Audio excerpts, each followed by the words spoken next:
Hey everybody, welcome back to Pitchcast. Yes, a nice salute to open up the episode. This is our post Oscars episode. Yeah, it's just going to keep going post Oscars until the next one. Yes, yeah. Well, if there is a next one. Yeah, no, things have been getting a little crazy in the awards land. That's one of the big news stories is there's been a casualty. The Golden Globes now ceases to exist. At least on television. Are they going to just do it? Are they just going to? Is it just going to happen in a ballroom somewhere? I think they got scared and definitely they're changing up. They're moving forward with their. Well, for people that don't know, the whole kind of controversy around the situation is the Hollywood Foreign Press Agency and association, and their lack of diversity and the secrecy around their kind of determining the winners, and the fact that it's so insular and small. It's like 90 members or something like that, and they all live in Southern California, and as I said, there's no black, or I don't know if they're Asian or what other races, or how diverse the body. But as you said, there's zero black members. Right? Yeah. And so there's been a lot of stuff. Actually, I think it was based on an LA Times maybe essay that came out, or expose that was about that, and the fallout has been going on for a while now, and so. Recently, there's been no real kind of, I guess, push in the Hollywood Foreign Press or whatever to kind of make these changes, or at least not make any changes quickly or anything. And so there's been a lot of actors speaking out against what's been going on. And I mean, a big story, I don't know if you saw, but Tom Cruise sent his 3 Golden Globes back. We salute a Scientology king. So it's really interesting because, I mean, as far as I can tell, Phaeton level 5 or whatever king. We salute him. I know it's pretty wild because, I mean, he's as far as I can tell, he's very kind of apolitical, or just tries to stay out of the fray, and he doesn't really pipe up with anything, and so. That's a pretty bold move for him. God, I want there to be video. First of all, is he in Los Angeles? He presumably he must be. I have no idea, but I mean, because he's filming these Mission Impossible movies. Yeah, right. Yeah. So yeah. I would have thought that he would be hanging off of a bridge in Bulgaria or something like that. Yeah. But he returned them. So I don't know if he personally walked them to the headquarters. I mean, in a shopping, in a plastic bag, and just that would be pretty huge if he personally returned them. I mean, even just a box showing up in the lobby or whatever with from Tom Cruise, and just that is the optics, and this power behind this statement was kind of huge in terms of he definitely got someone from Sea Org. From one of the to actually some intern, drive that over. Yeah. No, well, I mean, as I said, the kind of whether you like him or not, based on his religion or whatever. I mean, if that factors in, but he's still a big name in Hollywood, and for him to do that is kind of huge. So I mean, after that happened, basically. They've come out with sort of, okay, we're going to be making these changes, and we're going to hope. But I mean, again, that kind of same thing happened before, and it's kind of, I guess, the proof is in the pudding in terms of whether or not these changes will be made. But, Scarlett Johansson was speaking out, and some other actors and stuff. And so. Well, I mean, it just seems like an extremely insular, sort of self-dealing group, right? Who, as you said, there's only 90-something people who are in this group, and they get to wield this kind of influence where they get to have screenings and junkets and meet and greets and all sorts of shit. That's kind of the interesting thing to me. I mean, obviously the diversity makeup is a big issue, and that's, you know, something that's been getting a lot of the press, and it, as it rightly should. But also the fact that, like, there's you know, the kind of the shady, shifty stuff that's going on, where I can't even remember what production it was, but like they flew like 30 members to Paris or something for like you know, and suddenly this TV show got like Emily in Paris, right? Yeah, I would assume, yeah, but got a nomination. Got a nomination. Yeah, and so everyone said it was awful. Yeah, so whether or not that's directly correlated, I mean, or connected, we don't know. But I mean, the fact that stuff like that is even, you know, even the appearance of you know, stuff like that, where it's like $30,000, you know, here, or a trip there, or whatever it is. Well, it's so. I mean, I just looked it up, and we have been giving the Hollywood Foreign Press too much credit. Really? We've been saying that there've been over 90 people. There's 87 people, so you could easily influence or bribe these 87 people, and there's not a lot of impetus, as you said, to have any kind of diversity among those people when there's only 80, like when you could fit those people in one room together. It's not like the Academy, which has its own problems. Yeah. But there's like thousands of people in the Academy, and they've added thousands in the past just 2 or 3 years to improve diversity and to make it younger and more racially diverse. Yeah. When you only have, like, how much pressure among 87 people can there be to be like, well, we don't want to mess this good thing up. We get to talk to Brad Pitt every year. Well, let's not. And that's we get to go to Paris. Don't mess this up. I know, and that's another thing too, is the close relationship to the celebrities and the. I've heard that a lot of, like, the interviews and stuff. There's been a lot of questionable kind of questions in terms of, like, sexist remarks or other sort of offensive kind of comments made to actors. And I mean, the thing about it is if you'd asked, like, someone who doesn't follow Hollywood, who doesn't follow the industry, who doesn't follow anything, if you'd asked them, you know, about, like, the Golden Globes and about, like, all this kind of stuff, like, what they would think, this kind of, like, who decides it and everything, they would think it would look more like the Academy, sure. Right? And, like, that kind of thing, rather than it just being, like, 87 people that are, like, you know, all based out of California, and, you know, like, this kind of, they would think that, like, okay, this is chosen by, you know, a large breadth of, you know, experts or something, or people who are plugged. I mean, not like us, obviously. Rich, you and I are very plugged in. We're very knowledgeable. Obviously. Sure. Rich, can you name the 3 movies that Tom Cruise won his Golden Globes for without looking it up? Let's see. Two are for Best Actor, and 1 is for Best Supporting Actor. A Few Good Men? Negative. No. Rain Man? No, these are 2 really good performances from Tom Cruise, but no. Tom Cruise, by the way, I've been goofing on his Scientology status. He's probably my favorite actor of all time.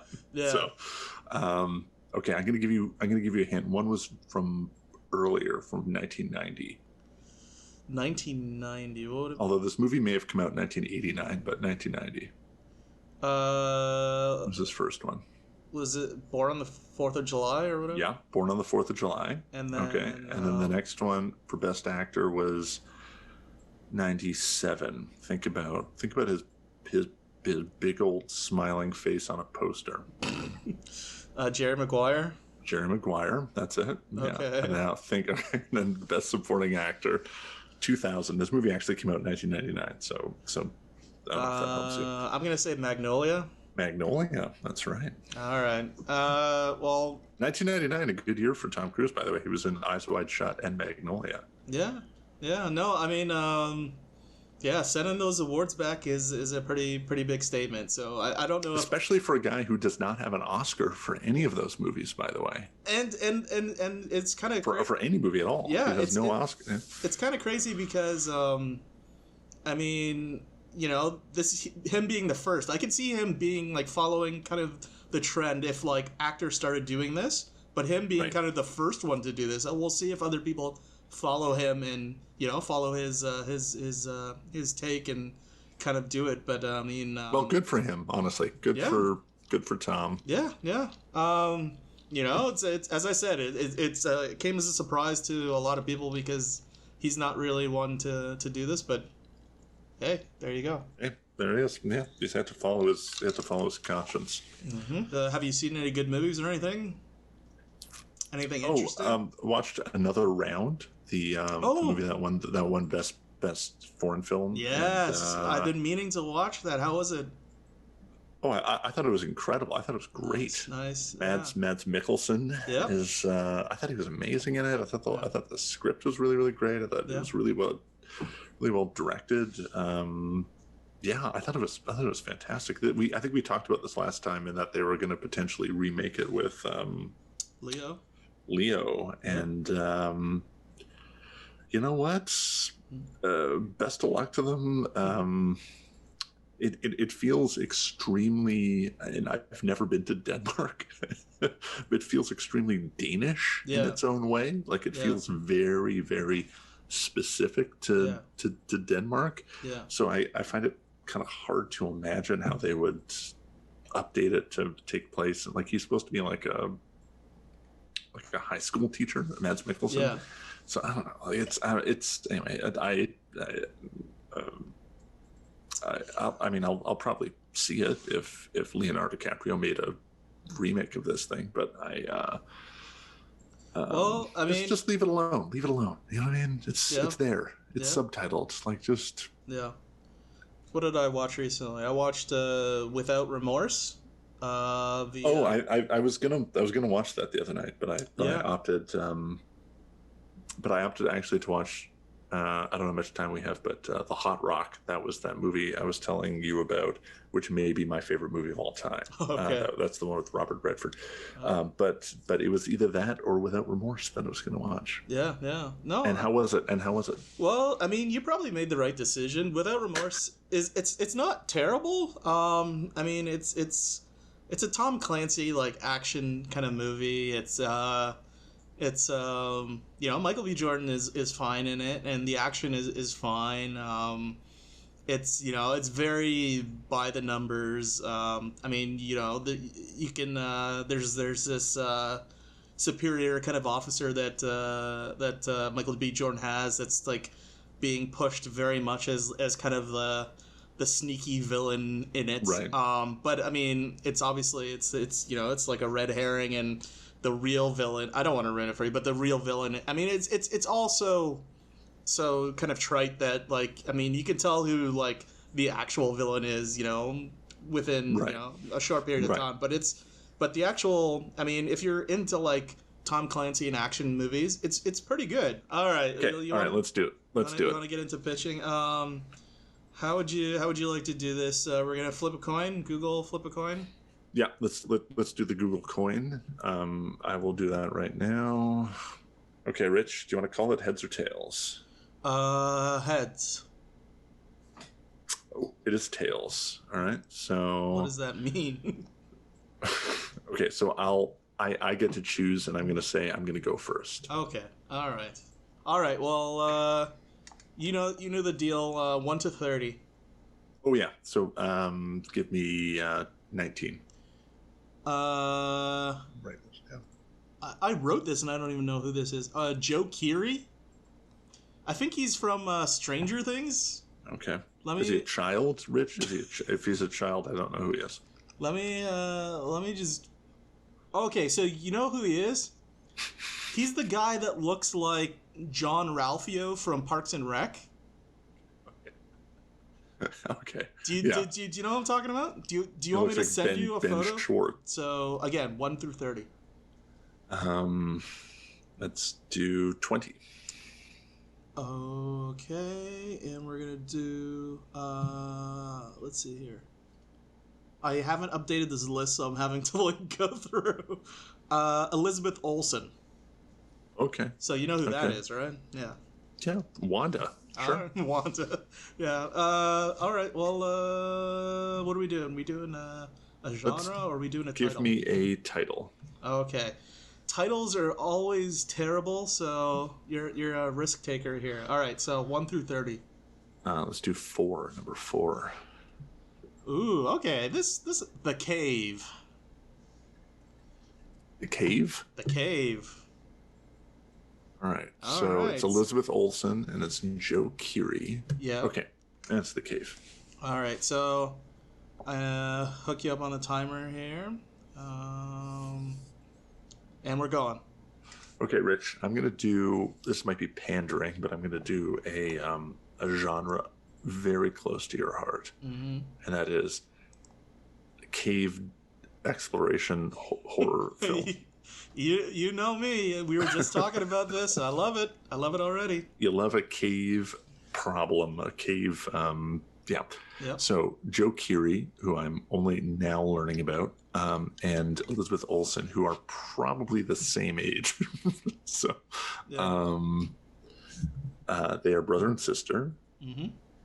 Elizabeth Olsen. Let's see how old Elizabeth Olsen is. Is she the youngest of the Olsens? I don't know. I believe she's the third Olsen twin. Yeah, she's not a twin. She's the third one. Mm-hmm. She is 32 years old, so she's only slightly older. So she cannot be this person's mother. Mm-hmm. She is a sister, big sister. Mm-hmm.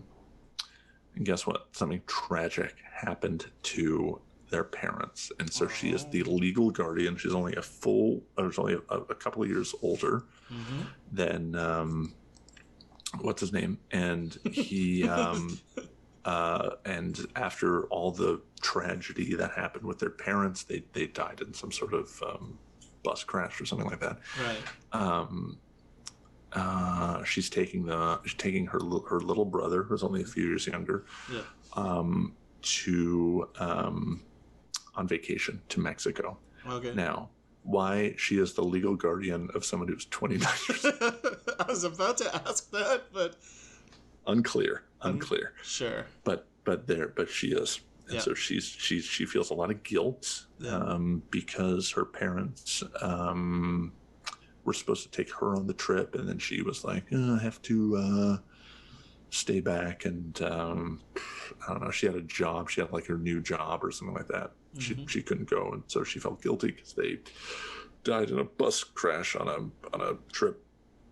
But now she's going on a trip after everything has been settled with her parents. She's going on a trip, and she hopes to reconnect because her brother blames her for their death somehow, because they wouldn't have been on that trip had she gone, or something like that. Yeah. So they go to Mexico, and they're doing cave diving. Okay. Right, they're doing they have like submerged these huge, immense caves in the Tulum area of Mexico. And so it's very beautiful. Like there's lots of sand and stuff in there, and they're like he's kind of surly. Mm-hmm. He's having like a real hard time with this, and she's like the more responsible one, and he's like the kind of more problematic, or more sort of like wild child one. Anyway, they go down there, and they're like diving in these caves, and they're having this bonding moment, right? They're having like this time together, and then he's like, again, because he's like the kind of problematic one. He's like, hey, I scored some acid from one of the locals, or some ayahuasca, some hallucinogenics from the locals. Do you want to do some? She's like, I've never really done this before. She's like more of a goody two shoes. Right. He's like, come on, sis, let's do it. And so they do this ayahuasca while they're in a subterranean cave. This is a horrible idea, by the way. I've never done anything like this, but that seems like a terrible idea. So they do this very, very powerful hallucinogen, and then everything just starts. Oh, you're under a minute. Everything starts going bad, and they start being like hunted by, and they're like, are those people who are hunting us? Are these like ghosts? And then they start seeing visions of their parents, and then the parents start seeing like stuff like Elizabeth Olsen, she has a character name. It's not just her. Yeah. She had us killed. She had us killed for the insurance money. And she's What? like, you know what? No. And then there's and then they're trapped in there. Oh, and there's a storm and it floods the thing, so they can't get out. Their tanks run out of water. Yeah. And there's lots of scenes of them trapped under, trying to get out of things and trying to dive under without their tanks. And running out of oxygen, and there's maybe they're trapped in there with some people who are trying to get after them because they know that they have a ton of money now. Because real people? They don't know. Who knows? Question. Who knows? Timer just went. Maybe there are people who followed them in there and are gonna try to kill them. So yeah, that's anyway. It's called The Caves. Is that right? Is that what it's called? Or The Cave? The Cave. The Cave. The Cave. The Cave. Yeah, and so did you hear my sound effect that just played? No, you have to share your audio. You You didn't hear it? No, I turned it off. Oh man, I don't know if the viewing audience heard my sound effect. It was booze. It was a bunch of booze. I gotta say, okay, so. Here's the deal. I would definitely watch this just because, as you mentioned before, I'm a sucker for the genre. So even if it's terrible, I'm still gonna watch it. Some sort of subterranean horror film is your yeah. Yeah, it's gotta be, an ensemble thing where people are spelunking or they're investigating a pyramid or something like that, and then the evil, the creatures, the whatever come. And they're trapped in there, and they're picking them off one by one, and well, there's only two of them, so yeah. No, so I like the premise, and I like where it was going, and you had some good emotional kind of and psychological kind of things going on with when the parents' ghost started showing up, and it was kind of. Alluding to the fact that, or outright stating that Elizabeth Olsen had them killed or whatever. Maybe that's the paranoia talking. That's the ayahuasca talking. Yeah, I mean that could be the message to Joe Keery, and then the message to Elizabeth Olsen is something different, where maybe saying that the brother was somehow involved. I don't know. Right. Yeah. But yeah, no, I like that. But then obviously time got away from you, and some other people showed up who were trying to kill the rich couple, or not couple, rich siblings. Yeah, man. And, look. As far as I know, they've actually made this movie, and I just never saw it. Yeah, this sounds like the kind of thing that has actually come and gone. No, it definitely sounds very very. This would probably be on Shudder.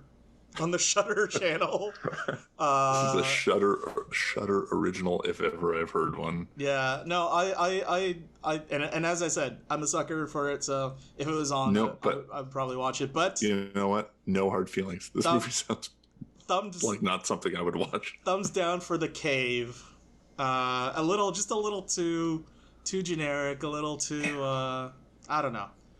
Yeah. But no, I don't blame you. All right, well, it's my turn now, so I can... It is your turn. All right, so I'm going to give you a random... Again, I will use my mini tabs. Ooh, I just realized I'm on the wrong Wi-Fi. Okay, anyway, that's fine. All right, so Jeremy Renner is your actor. All right. Okay, Claire Danes. So we have Jeremy Renner, Claire Danes. Mm-hmm. Okay. It's funny, Elizabeth Olsen was one of the other ones that came up on here. Do you want a genre or do you want a title? Well, since we just did a title, I'll do a genre. Sure. All right, we're going to hear the terrible sound effect that accompanies the genre picker.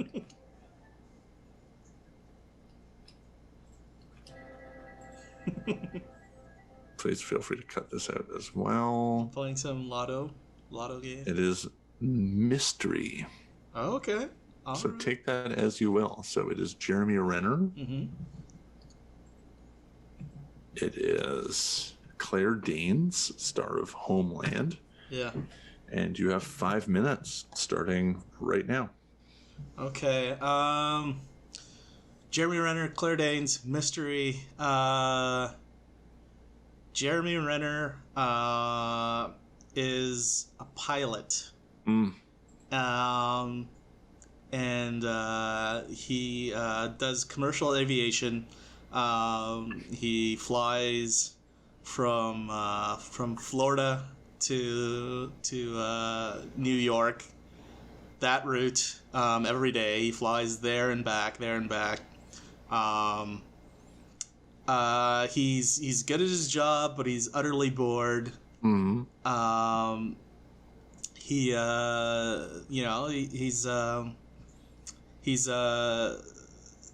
been dealing with some family issues. His wife seems like his wife is getting ready to leave him. There's a bit of strain there. Who plays his wife? His wife is played by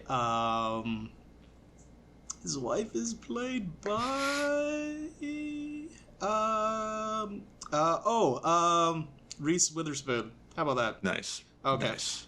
So yeah, his wife is getting ready to leave him, and or he thinks is getting ready to leave him, and there's friction with his kid as well.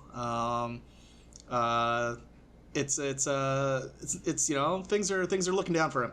Anyhow, one day he's flying the route from New York to Florida, and a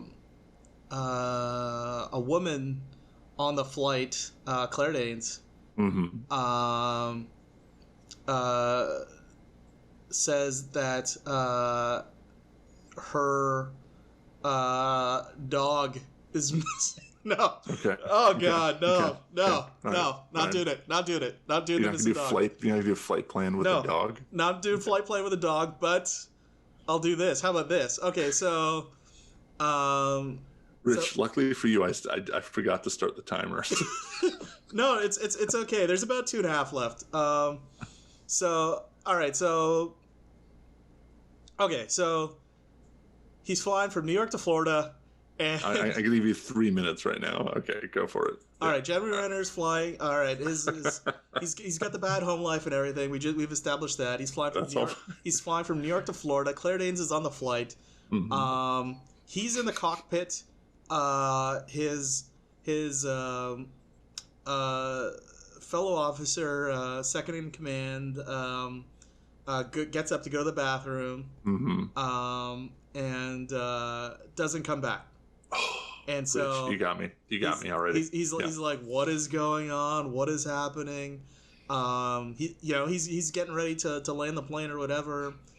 He can't leave. Obviously, he can't leave. No one at the yoke. No one at the stick. The autopilot going and everything. So he's got to land it himself. And so he touches down in Miami, and things start getting weird. Things start getting weird. Where was this flight originating from? It was in New York. Oh, he was originating in New York. Okay. Yeah. And so things are getting weird because there was no call outs or anything from Miami. Nothing. You literally had to do it as an emergency landing. There's just radio silence. He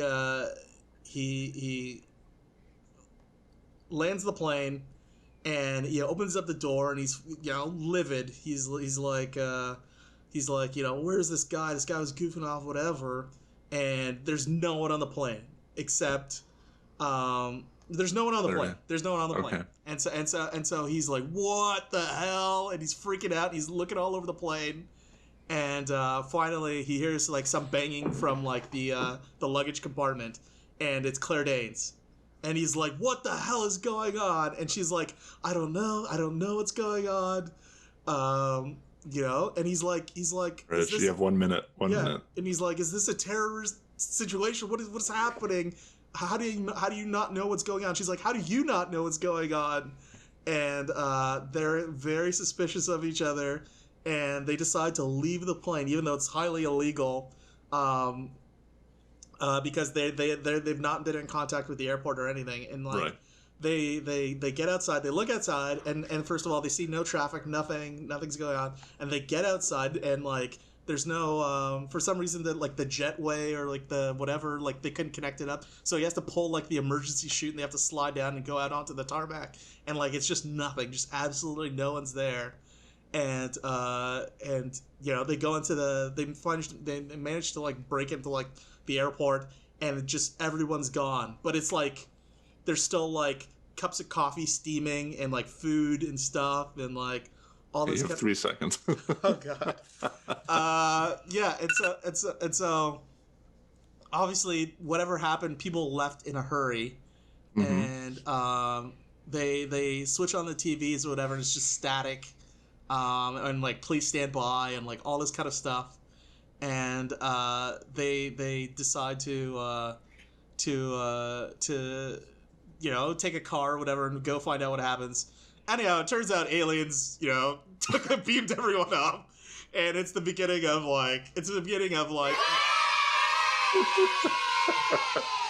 oh god, it's the beginning of like a sci-fi like war of the planets, where like this entire like Miami itself got like just like beamed up, and all the humans got like taken up by the mothership, but they once they get outside of the perimeter or whatever, they realize that like there's still people left over, and that they're gonna fight and all that crap. Anyhow, that's the terrible movie that is. Okay, Rich. Yeah. Okay, I think that this might be unfair, what you've done, because that we both have such an affection for the genre of movie where someone's like, the gaslighting. Like, what are you talking about? You never had a husband.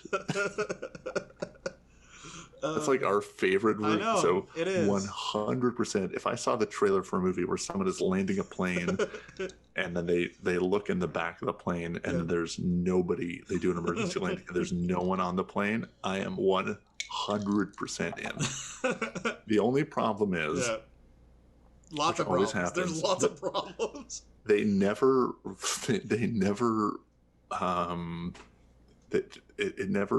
delivers, or it rarely delivers really on that premise, or a moment comes where they have to explain what happened, and it's so ridiculous, and you're like, wait, what? So I was getting Flight Plan. You started Flight Plan. There was some serious flight, because I just recently watched Flight Plan for the first time. Serious Flight Plan vibes, serious Langolier vibes, 100% in any of those movies like Frantic or Flight Plan or any of those things. I'm 100%. or like Red Eye. Do you remember that movie Red Eye? 100%, and couldn't keep me away. All right. Well, I'm so pleased. I mean, I know with the caveat that there's always a moment where it's like, this is ridiculous. When they have to like when the ships or whatever come due, or like you have to like pay up on the premise, and it's often like, well, I don't know about this. It's like this seems pretty far-fetched. But that all that being said, 100% in. Yeah, I mean, you're damned if you do and you're damned if you don't, because I feel like there is this kind of like desire to not pay it off, and then people would be just as pissed, as if like exactly you never figure out what the mystery is, and so you end the film and it's just like, what happened to everybody, and like as you said, you have to do it in some form, but that always ends up being like because it's a bridge too far. Because it never fulfills, because your mind fills in like, oh, what could the mystery be, and then whatever you've created in your head is obviously way more interesting than like, okay, aliens beamed everyone up or whatever. So title is called The Blip, or Blip, which is a reference, I mean, an inside joke reference to Jeremy Renner, because there was the blip in the Avengers or whatever, but it's more just like there's like this blip on his radar screen, and then everything is just blank afterwards or whatever. So anyhow, All right, so that's that. Good stuff. All right. Let's do another one for you. God, I should have updated this list. Okay, well, there's still tons of stuff on here, so. 1 through 30. 16. Okay. I don't think we've done this. Chiwetel Ejiofor. Mm-hmm. All right. And again, 1 through 30. 21. Have I done that already? I don't think so, but let me just. Have you done Alison Brie? I don't think I have. No. All right. Well, Alison Brie. Okay, so Chiwetel Ejiofor. Yep. And Alison Brie. Yep.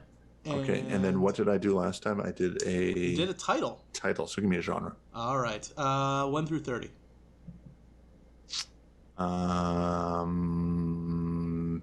26. Have I done that already? All right. Ensemble romance comedy.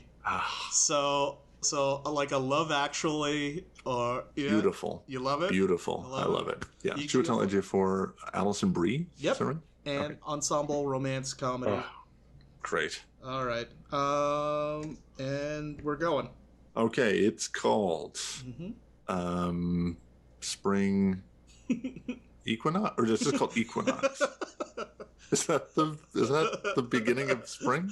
There's Or is it spring solstice? No, it's not solstice. there's multiple equinoxes, right? There's 2 equinoxes and there's 2 solstices. This is eating into your time. Just So it's spring. It's like the first day of spring. Yeah. It's the first day of spring. okay. Right? And it's in London, which is the spring equinox. Okay. Sure. Okay. I think that's spring equinox. So it's called Equinox. Okay. Beautiful title. Thank you. And it's in London. Like all these movies seem to be. They just love this stuff. And so Alison Brie is an American, and she is in London, and she's feeling homesick.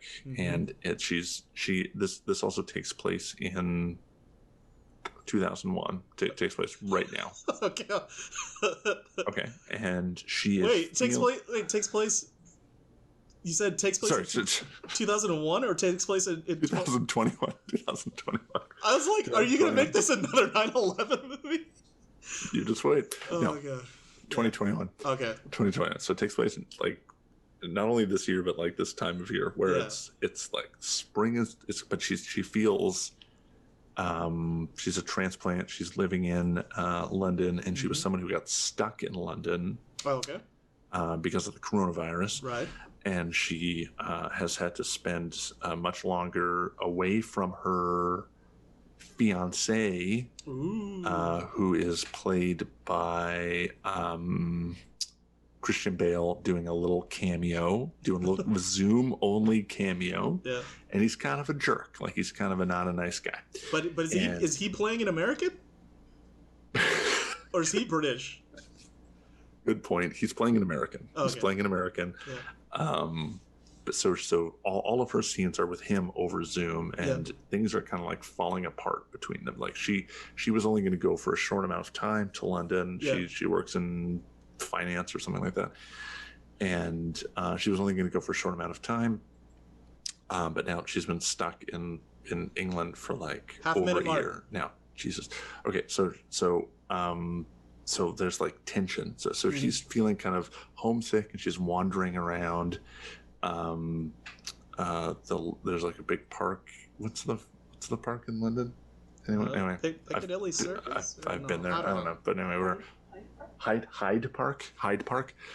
She's wandering around, and it's like spring is springing. She's looking at the flowers, and she's looking at like there's like and the city is coming alive thanks to the vaccine. I don't know if anyone would want to watch this movie, but the whole city is coming alive thanks to the vaccine. Yeah. And she runs into handsome, dashing Chiwetel Ejiofor, who is a member of parliament in England. Runs it at the park, and they have like a meet cute kind of thing where maybe she is trying to drown her sorrows because she's missing her fiance, and she suspects that Christian Bale is having an affair. Right. Because in one of these Zoom or FaceTime things, she sees like evidence of an affair, and she's trying to drown her sorrow. She's got the vaccine. She's having a few drinks, and maybe she like falls into a lake or something. Chiwetel fishes her out, and she's so embarrassed, and he's like, "Don't worry about it. It's okay. It happens to the best of us." So anyway, it turns out that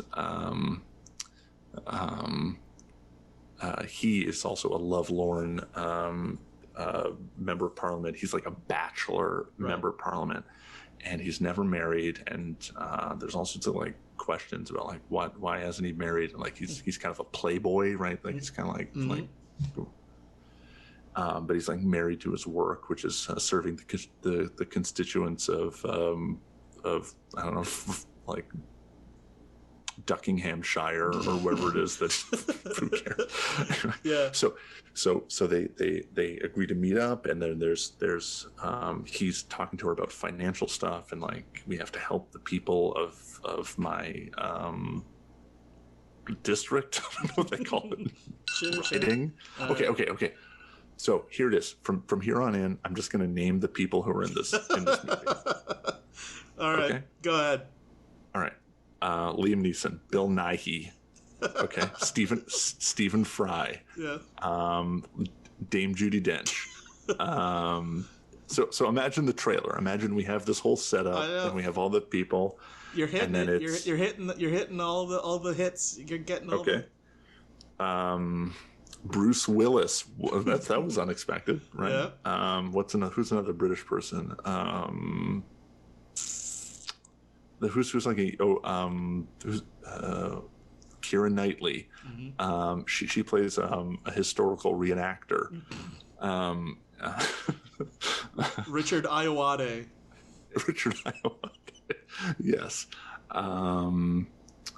They go to the West End, and they see a play, and one of the actors is a very drunk. I already said Bill Nighy. It's a cast of thousands of all these people. Did you say Helen Mirren? No, I said Dame Judi Dench, but sure, Helen Mirren is in this. Harry and Meghan play themselves in this movie. Okay, they're back. Stunning. They're back for the funeral. Daniel Craig plays a wise homeless person. Like it's just anyway. It all takes place on one day. It's all one day, God. Which is the equinox. Yeah. And so Alison Brie, is that who it was? Yeah. She and Chiwetel. Yeah, so she breaks up with Christian Bale. Christian Bale over Zoom. There's a big there's like a scene in Parliament. Yeah. Where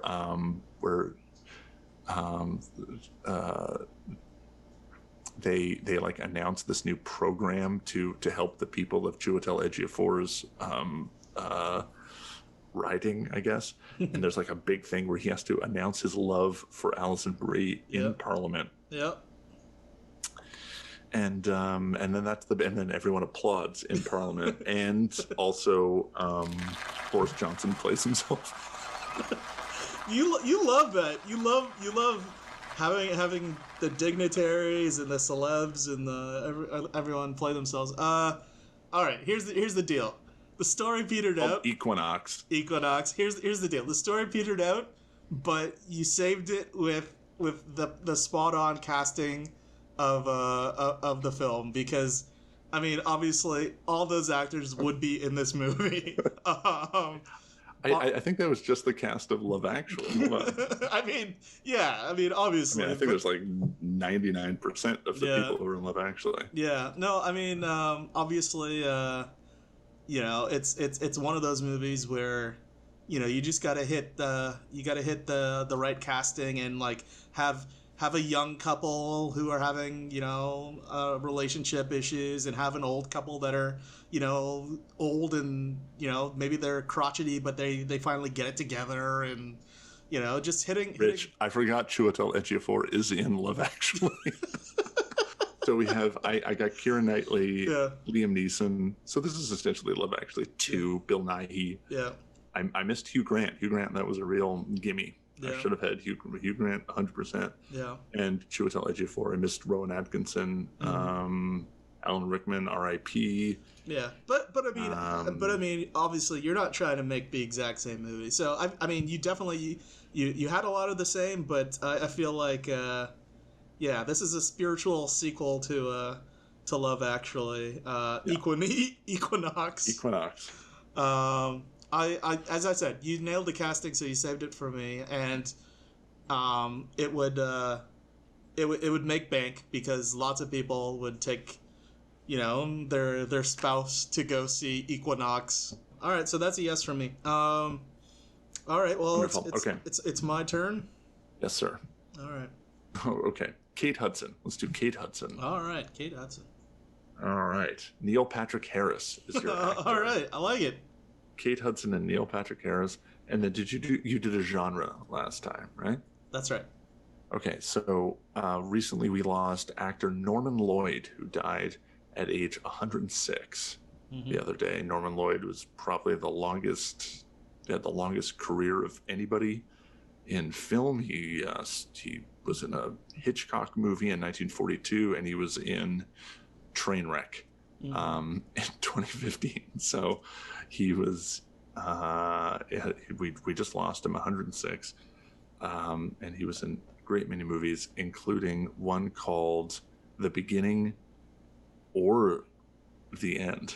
Not The Beginning of the End, The Beginning or the End. Kate Hudson, Neil Patrick Harris, and the movie is called The Beginning or the End. And you have 5 minutes, and I'll actually start the timer now. Okay. The Beginning or the End. Okay. I think I got it. Okay. So The Beginning or the End is a kids movie for streaming, and it's a fantasy movie, and it's a movie that's also involves time travel. And Neil Patrick Harris is it's a period piece. It takes place in the 19th century, and Neil Patrick Harris is a gentleman, and he's also a scientist. And he invents a time machine. Okay. and so he invents a time machine, and he decides that he wants to go see the beginning of the universe. And it's I should mention that this is based in the U.S. So this is to set it apart from the time machine. So he's got a maid who is Kate Hudson, I guess. Okay. Or no, Kate Hudson is his wife. Kate Hudson's his wife, and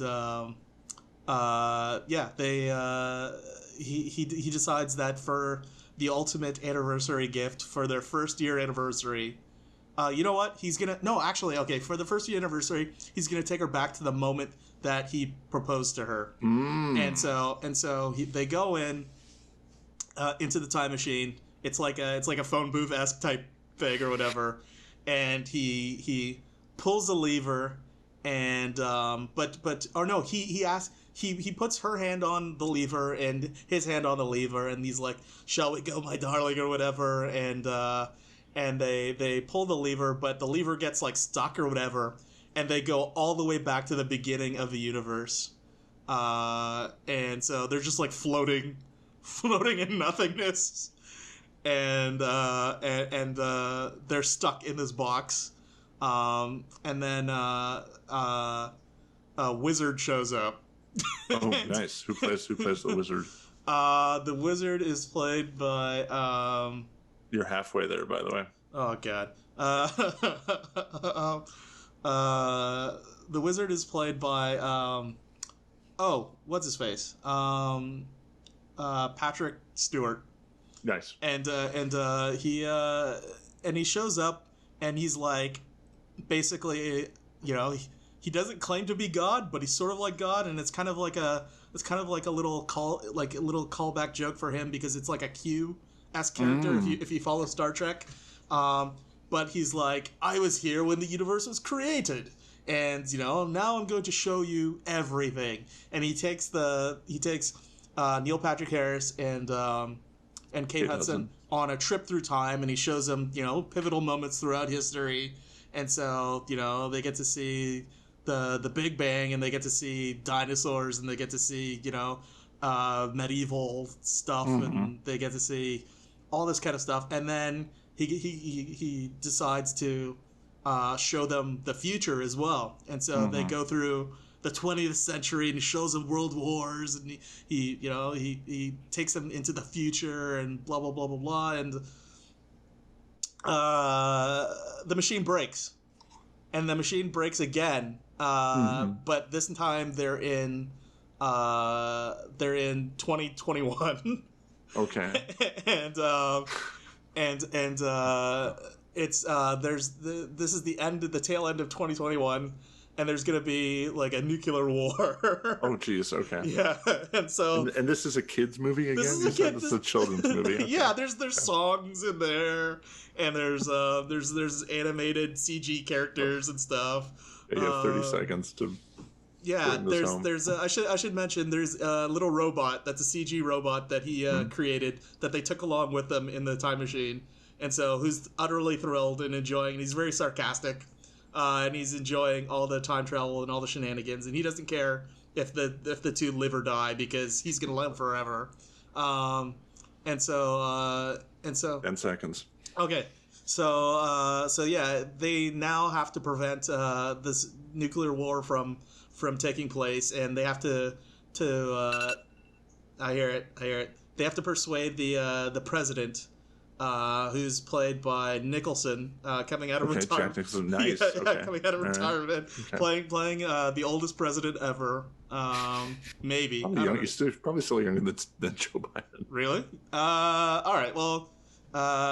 Playing an elderly statesman president, and so they have to convince him not to launch the missiles, and they have to explain their predicament.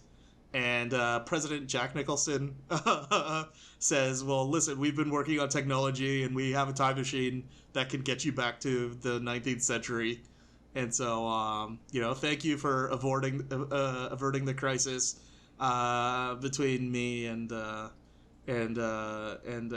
I guess the Chinese, president or whatever. and so they're very thankful, and they're in awe of 2021 and everything, and they decide to go back home or whatever, and they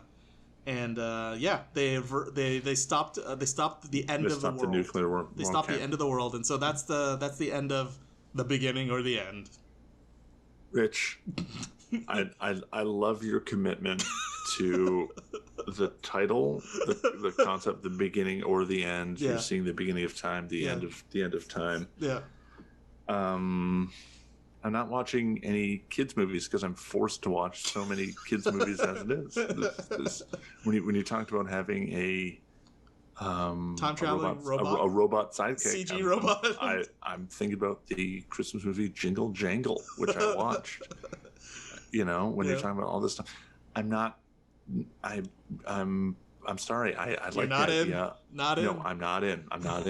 And no, that's fair. I'm sorry. That is fair. It is. It is nothing but fair. I can confirm that There'd be, as I said, there'd be lots. Jack Nicholson is older than Joe Biden. Jack Nicholson's 84 years old. Wow, you know, he's 84 years old. That's crazy. And Joe Biden's is not even 79 yet. So yeah, he's quite a bit older. But yeah, no, I hear you. I hear you. And as I said, there would be, with Neil Patrick Harris in it, there'd be lots of musical numbers, and like it would be very much kids would enjoy it, but parents would probably find the movie grating and just too silly. The only thing I'll say is that maybe the nuclear war part might go over the heads of a lot of kids. But interestingly enough, Rich, yeah, the actual movie, the beginning or the end from 1947. Mm-hmm. Would you like to know the plot of that movie? I'm guessing maybe an atomic bomb or something? The research, development, and deployment of the first atomic bomb, as well as the bombing of Hiroshima, are detailed in this docudrama. How about that? All right. Isn't that amazing? Yeah, yeah. Starring Brian Dunleavy, who I don't know who that is. Hume Cronin was in that movie. Ooh. And was Jessica Tandy in it as well? I don't know if Tandy made an appearance, but Norman Lloyd, who we just lost, was in that movie. Who was also in Star Trek, and a little callback to the Q in that. Mm-hmm. That's right. I forgot Patrick Stewart was in at the beginning of that pitch as a wizard. He showed up. Oh, no, nothing personal. Hey, but, I get it. I'm not watching that. I'm sorry. Yeah. Thumbs down. All right. All right. Well, you know what? We did it. We did another one. We talked about. We covered a lot of ground. Covered a lot of ground today. So this is the end of what episode number is this? 5, 6? I don't even know. 6, I think. Sure. Unclear if the Oscars one counts, but it counts. That was all right. Good stuff. That was it counts. That was What are extremely loud. Yeah, extremely loud. What are these kid-centric? All right. Well, so we'll be back soon with another episode. Coronavirus. That one is very funny. We'll be back soon with more sound effects, more pitches.